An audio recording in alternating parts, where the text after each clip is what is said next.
Marc Berman is a major minor celebrity in Atlantic City. He interviews the biggest names in the music and entertainment world, and when he leaves the station, he gets asked the same question time and time again. Who are you? I'm Marc Berman, and this is my podcast, and this is my 2012 interview with Jethro Tull frontman Ian Anderson. Enjoy. It's been 40 years since the release of the original Thick as a Brick. Please welcome from the legendary prog rock group Jethro Tull. This is Ian Anderson on the Marc Berman Show. Ian, welcome. Thank you very much indeed. Okay, so your fictional character is a poet. He's now 50 years old, but I guess we all get older. And Tab 2 catches up with Gerald Bostock. What's he doing now, and has he discovered suburbia? Well, the final decision to go ahead and make a sequel to the original Thick as a Brick some 40 years later was taken in, I guess, January 2011, when I decided I now had a way in which I could make a contemporary album, but still pay some respect to something that I'd done a long time ago. So I didn't want to make just something that was a pure piece of nostalgia. And so the idea that the young fictitious poet Gerald Bostock, who supposedly wrote the lyrics on the original Thick as a Brick album, would now be, roughly speaking, 50 years old, and I wondered, well, what might he be doing today? And what would have become of the St. Cleeve Chronicle, the fictitious newspaper that formed the cover of the original album? What would that be? Would that still exist in this .com age? And so those two questions spawned the idea for looking at, through the metaphor of Gerald Bostock's perhaps multitude of choices or outcomes in life, you know, the pivotal moments that we all look back on, those of us of some vintage, as well as the possibility that the younger people making those sometimes very difficult choices or reacting to chance intervention, you know, when they're in those crucial years of post-puberty. It's a very, very important time in life, you know, that you make decisions which are going to possibly shape the rest of your life. Unless, of course, you're an absurd believer in fate and think that the outcome for all of us is preordained by some higher force. And I don't go along with that personally, although I do pay homage to that quaint and rather silly notion in the lyrical structure of Tab 2 as well, since I know it does play a part in some people's beliefs. So I'm kind of looking at what might have happened, the what-ifs, maybes, and might-have-beens of the lives of all of us, but through the character of the young Gerald Bostock, now a middle-aged man. Everything that you do, it's a work of art. I remember as a kid, I would open up the album cover to stand up, and there you were, standing right in front of me on my coffee table. Of course, I was too young to drink coffee. No, because we were both young back then. We were about the same age here. So you've always put together these beautiful works of art. Thick as a Brick was recorded at Abbey Road Studio, I believe, wasn't it? Well, Thick as a Brick originally was recorded in Morgan Studios in the north of London, which was one of the many recording studios that existed and played host to many famous acts over the years. I mean, around the time we were recording Thick as a Brick, there was probably traffic in one of the other studios, maybe Rod Stewart in another studio, and it was quite common to bump into these people. We didn't really have a very matey kind of relationship, because I think bands back then, you know, they had their own little coterie, their own little entourage, and there was definitely a sense of competition. So whilst one might be friendly and have a little hello, how are you doing kind of moment with Rod Stewart, I wouldn't in any way, I would just call him a friend or anything other than just a very passing acquaintance a couple of times in early days. But yes, I mean, lots of people went there, and of course the most famous London studio is Abbey Road, and I've never, it's not true, I did once make a demo or two in Abbey Road back in the days before Jethro, so.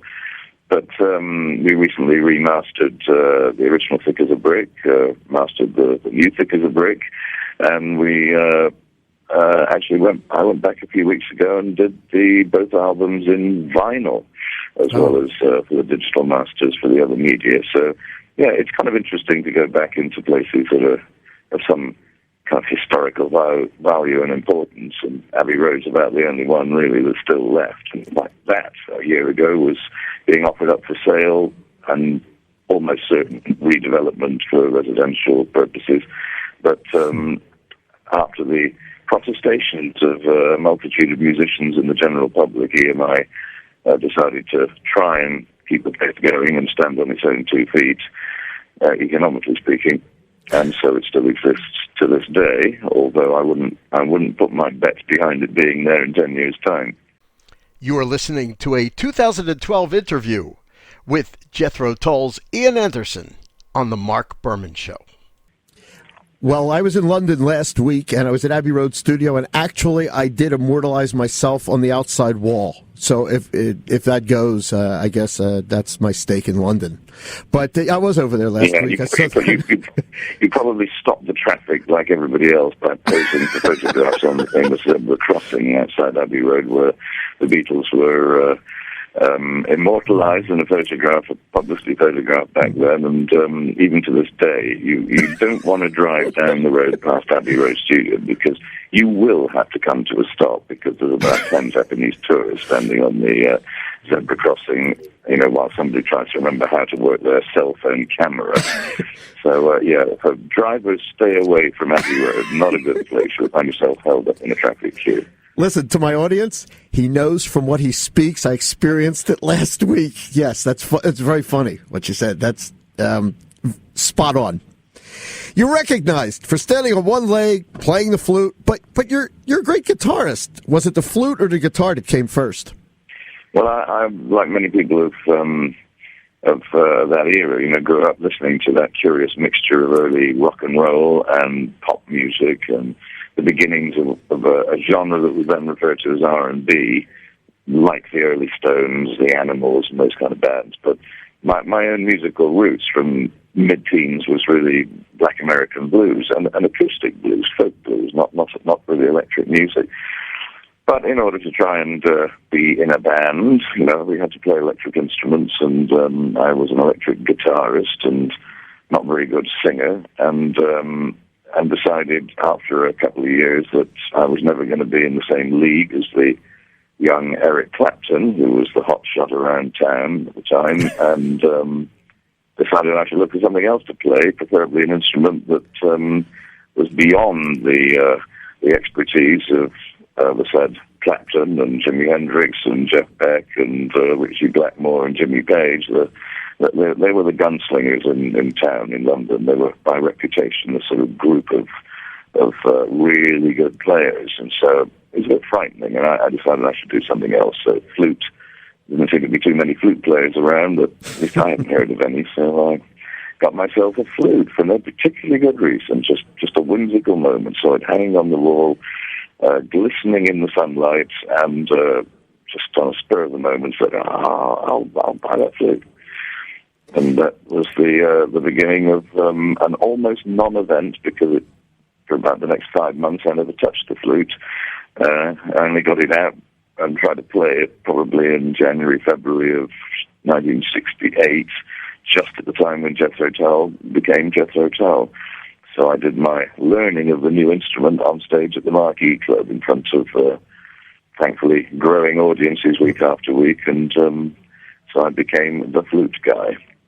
We're about 65 miles from Philadelphia, and since this is tab 2, for my listeners, May 11th, 1972, look, Ian, I don't know if you'll remember this because you've played so many places, but you played the Spectrum in Philadelphia, and that was a day after you released Thick as a Brick 1.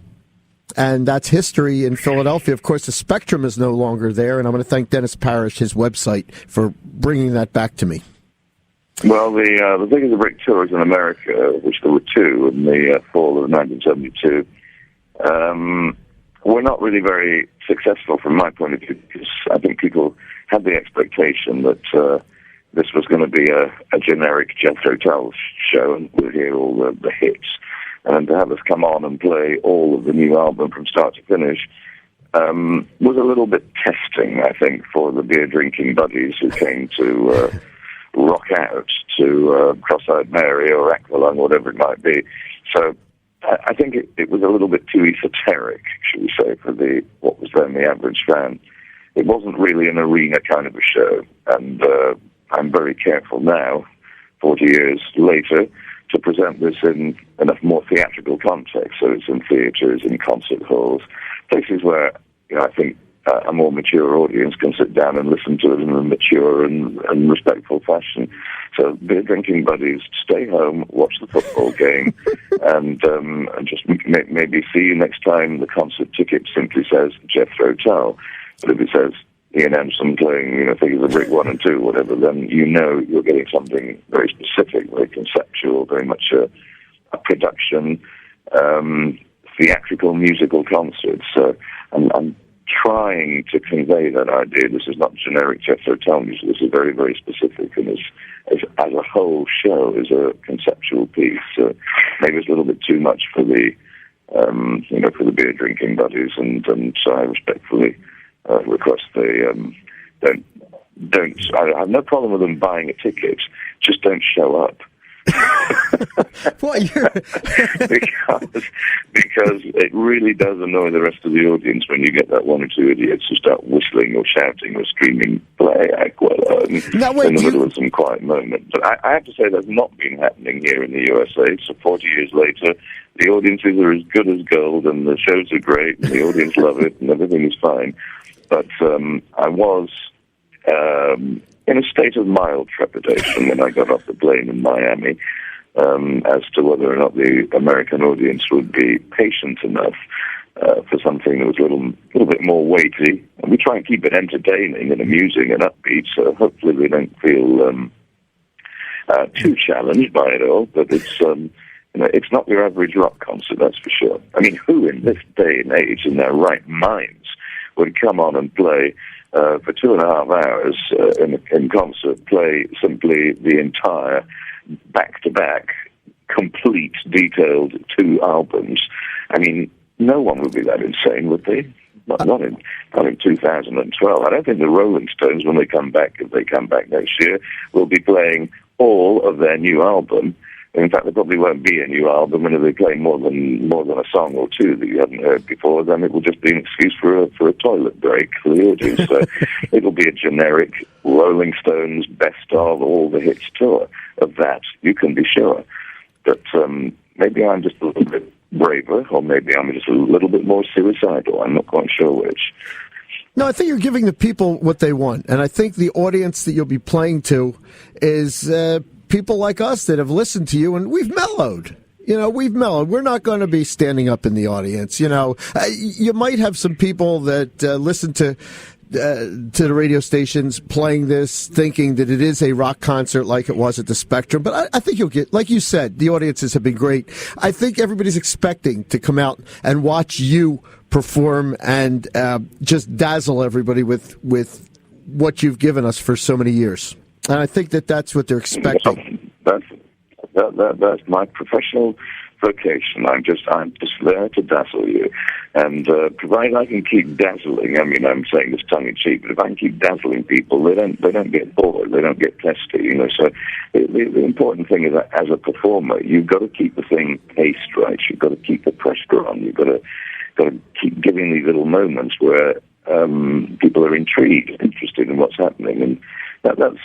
If there's a trick in trying to present this kind of a thing, it is the trick of bedazzlement. Literally, you have to become a bit of a conjurer. You've got to keep their attention, keep them interested, and so I'm very pleased with the way things are going on this tour, and the audiences so far we haven't had any kind of a feeling of disgruntlement or being cheated. I mean, the audiences seem to understand what the show's about, and they arrive on time and they leave on time, and it's great. I'm very pleased with the way it's going.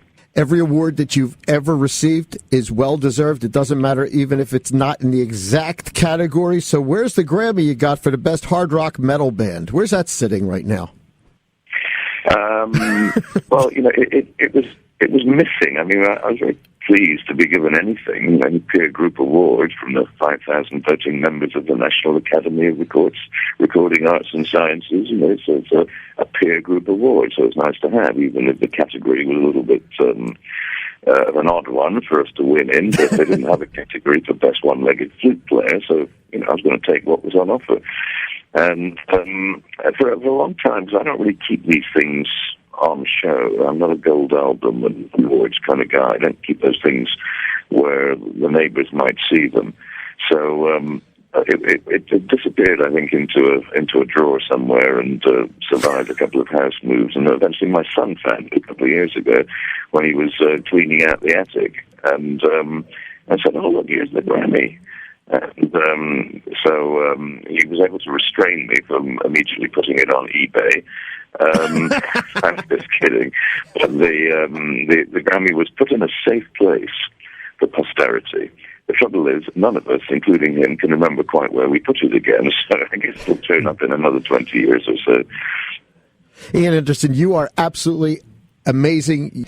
Your music is timeless. Good music is good, but great music lives forever, and your music will live forever. I loved having you on the show today, and can't wait to see you out on tour. So wherever you're listening, when you see Ian Anderson come, leave the beer at home, come out and enjoy a good, solid 2.5 hours of amazing music. Ian Anderson, you're great. Thanks for stopping by the Marc Berman Show.